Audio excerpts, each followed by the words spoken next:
Inday, Sir, hindi ka nga dito. bakit sir? Gusto ko, laging malinis ang bahay, ha? Yes sir. Lalong-lalo na sa mga kinakain natin. Yung nakaraan, hindi maayos yung gawa mo. Kailangan sa pagkain, malinis na malinis. Yes sir, ako po bahala sir. Ha? Opo, ayusin ko sir. O sige, magsahin ka na. Sir. Para mamaya kakain na tayo. Sabunan para malinis. Sir, ito na po yung pagkain niyo sir. Nakaluto na ako. Bye, sa. Ang sabaw, mainit po. Tandahan ako. Ayan. Kain na po sir. Maya na ako sir. Sige.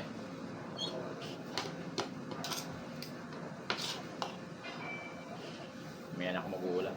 Para puro ulam lang natin.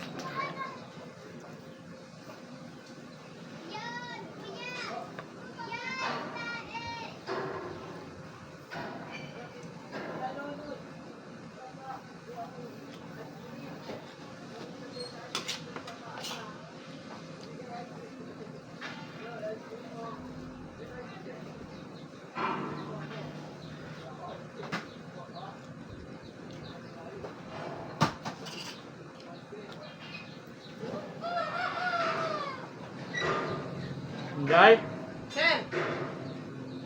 paano naman magkano itong kanin natin?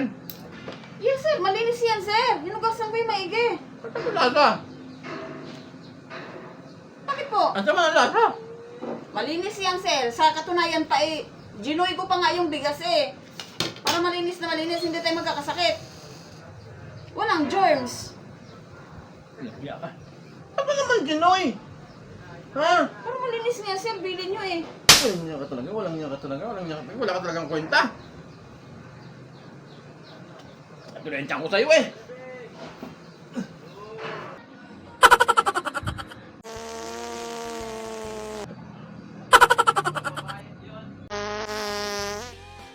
Inday!